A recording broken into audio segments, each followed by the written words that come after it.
contamos y que conocemos. Usted viene de un hogar donde eran 5 hermanos, 6 hermanos. 7 hermanos. 7 hermanos. Y ella era una santa. Entre ellos, bueno, nuestro capitán de barco, que ahora lo tenemos por allá. Si nos enfoca después la cámara, vamos a ver dónde está anclado nuestro barco, que en esta temporada de aislado le vamos a dar descanso. De distinta pensamiento, por los pocos que conozco yo a los Carranza, cada uno en sus cosas, ¿no? Y a usted le salió, en términos, digamos, de especialización, jurista, criminólogo, investigador. ¿Cómo era la vida de chiquitos cuando estaban todos revoloteando y corriendo por la casa? Era un lío bárbaro porque éramos 5 varones y 2 mujeres. Que pasábamos vacaciones larguísimas en Santa Rosa de Calamuchita, en las sierras de Córdoba, y después el resto del año en Rosario, estudiando, yendo al colegio. Nos gustaba mucho andar mucho a caballo y pasamos... ¿Qué hacían sus padres, doctor? Mi padre fue martillero público. Tenían una casa de remates y venta de propiedades muy importante en la calle La Prida 841, entre Córdoba y Rioja. ¿Y su mamá ama de casa? Y mi madre ama de casa. Que tenía bastante laburo, ¿no? Con 7 niños. Tenía bastante laburo, además de que siempre había muchísimos amigos que se incorporaban. Sí. Claro. Recuerdo que en la casa en que vivíamos, cuando estábamos en las sierras de Córdoba, había tal cantidad de automóviles en la puerta. En una época éramos 32 personas, entre parientes, y solía venir la gente creyendo que era la hostería. Le decíamos, no, la hostería es la que está más allá, sobre el cerro. Superpoblado, claro.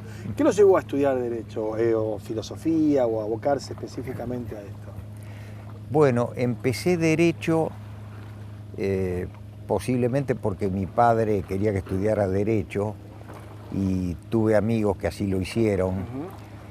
A poco de, bueno, habiendo hecho 12 materias de la carrera, me replanteé que me hice un análisis, un autoanálisis sociológico, vocacional, filosófico. Me pareció que la justicia funcionaba muy mal y yo no quería ser parte de ese mal parte de eso. No, se anunció una hija y tuve que empezar a trabajar. Nos casamos luego del primer accidente de esa hija, luego tuvimos 4 accidentes más. Sí. Todos. Y era joven usted, muy joven. Tenía 22 años. Claro, ahora un pibe de 22 años lo mira como diciendo pobre hombre, ¿no? Entonces, en cuanto a cómo ha cambiado la práctica de casarse a determinada edad y tener hijos, ¿no? Sí, mi esposa tenía 20 y yo 22. Y tuvimos que empezar a trabajar los dos. Y entonces, aunque yo había dejado Derecho, empezamos a trabajar en lo que yo sabía. Que era entonces, cuestión que logré incorporarme a tribunales, a la justicia de instrucción. Trabajando allí, le reencontré el sentido a lo que estaba haciendo en materia penal. Fui estudiando la carrera de Filosofía, terminé la carrera de Filosofía, y cuando se crea la Comisión Bicameral Investigadora de Premios Ilegales y Torturas, la Asamblea Legislativa me pide a mí que me había hecho en alguna medida conocido porque investigaba bien ese tipo de hechos. Entonces que quiero retomar Derecho. Digo, me di cuenta que reencontré la vocación, pero ya no pude hacerlo porque a los 4 o 5 meses me secuestraron y tuvimos que salir del país luego de mi soltura. ¿Extraña? Ya después de 30 años es más difícil, ¿no? Porque además tiene hijos nacidos y criados allí. Sí extraño, pero yo digo que ahora es como tener 2 patrias. Somos, mi esposa y yo, argenticos. Los costarricenses se dicen ticos. Nuestras hijas, teníamos 3 que salieron con nosotros para allá. Y un hijo y una hija que nacieron allí. Un hijo y una hija que nacieron allá. Y nosotros es como tener 2 patrias. Por suerte, a raíz por la naturaleza de nuestro instituto, he podido trabajar mucho con nuestro país desde el advenimiento de la democracia. Las primeras cosas las hicimos con el doctor Alfonsín. Y después después hemos seguido. Ahora estamos haciendo bastantes cosas con el gobierno de la Nación, con el gobierno de la provincia de Buenos Aires, también con el gobierno de la provincia de Santa Fe y en la provincia de Mendoza hemos hecho cosas. ¿Es tanguero, doctor? Sí, me gusta mucho. Un poco más tanguero afuera, porque está eso también, ¿no? Bueno, notable, me hice más tanguero afuera. Bueno, ya me estaba haciendo tanguero alrededor de los 30 años. Sí, a uno más tarde o más temprano, a mí me llegó muy chico, la verdad, y se lo digo a los jóvenes que laburan con nosotros.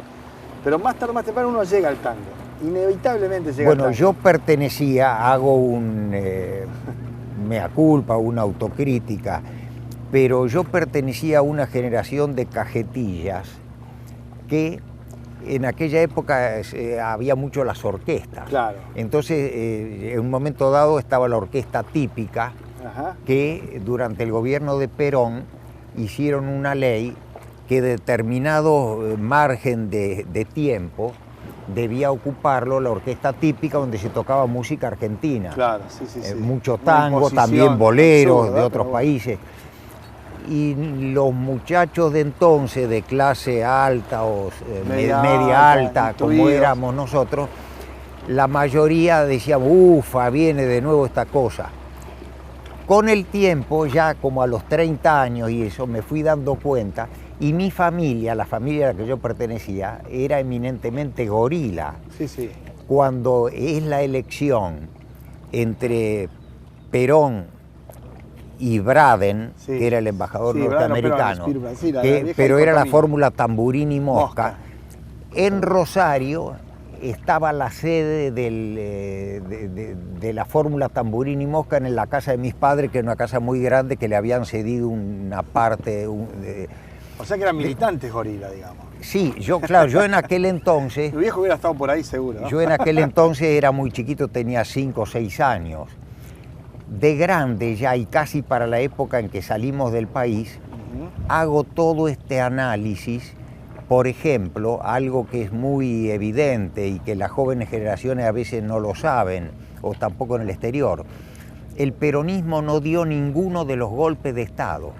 Siempre ganó por elecciones, y los golpes de Estado lo daban los militares asociados a un sector de la economía, que daban el golpe para instalar verdaderamente la democracia, que era una democracia con la exclusión de más del 40% de la población. Eso me di cuenta yo a posteriori.